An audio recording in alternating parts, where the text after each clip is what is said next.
গর্ভবতী মায়ের শরীর বন্ধ করার জন্য কোরআন ও হাদিসের বিভিন্ন দোয়া ও আমলের কথা বলা হয়েছে। এই সময়ে মায়েরা শারীরিক ও মানসিক কষ্টের মধ্য দিয়ে যান, যার বিনিময়ে আল্লাহ তাআলা তাদের বিশেষ মর্যাদা ও সওয়াব দান করেন।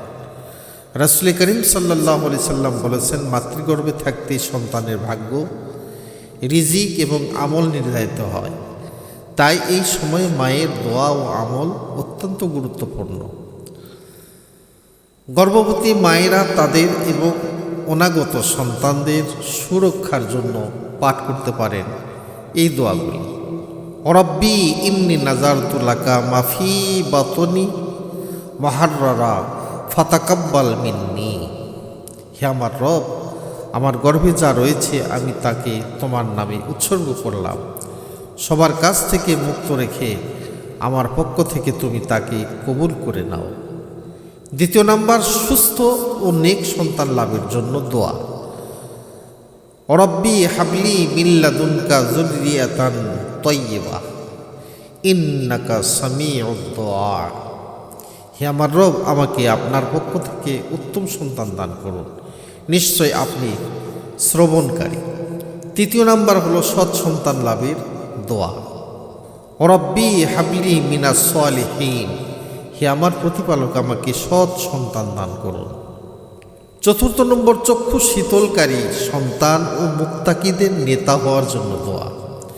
রব্বানা হাবলানা মিন আজওয়াজিনা ওয়া যুররিয়াতিনা কুররাতা আয়ুন ওয়াজআলনা লিল মুত্তাকিনা ইমামা। হে আমাদের রব, আপনি আমাদের এমন স্ত্রী ও সন্তান আদি দান করুন যারা আমাদের চক্ষু শীতল করবে, আর আপনি তাদের মুত্তাকিদের নেতা বানিয়ে দিন। দোয়া পাঠের পাশাপাশি গর্ভবতী মায়েরা কিছু আমল করতে পারেন যা তাদের এবং সন্তানের জন্য কল্যাণ হবে।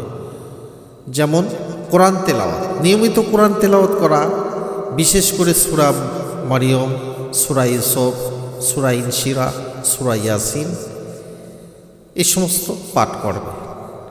গর্ভের জন্য 20 সপ্তাহ বয়স থেকে শুনতে পায়, তাই এই সময়ে মায়ের কোরআন তেলাওয়াত সন্তানের উপর ইতিবাচক প্রভাব ফেলে। এরপরে নামাজ ও জিকির। সময় মতো নামাজ আদায় করা এবং আল্লাহর জিকির করা মায়ের মানসিক প্রশান্তি বাড়ায় এবং অস্থিরতা দূর করে। ধৈর্য ধারণ। গর্ভবতী শারীরিক কষ্ট ও দুর্বলতায় ধৈর্য ধারণ করা একটি বড় ইবাদত। গুনাহ থেকে বিরত থাকা। গর্ভকালীন সময়ে গুনাহ থেকে বেঁচে থাকা, যেমন নাটক, সিরিয়াল, সিনেমা এ সমস্ত খারাপ অশ্লীল কাজ থেকে দূরে থাকা। হালাল ও পুষ্টির খাবার। হালাল এবং পুষ্টি খাবার গ্রহণ করা মা ও সন্তানের শারীরিক মানসিক স্বাস্থ্যের জন্য জরুরি।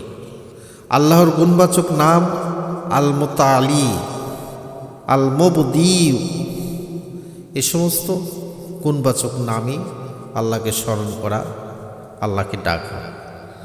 বদ নজর থেকে সুরক্ষা। গর্ভাবস্থায় খবর খুব বেশি প্রচার না করা ভালো, কারণ হিংসা ও বদ নজরের প্রভাব পড়তে পারে। রাসূল করিম সাল্লাল্লাহু আলাইহি সাল্লাম বলেছেন যে মাতৃগর্ভে থাকতেই সন্তানের ভাগ্য, রিজিক এবং আমল নির্ধারিত হয়। তাই এই সময়ে মায়ের দোয়া ও আমল অত্যন্ত গুরুত্বপূর্ণ।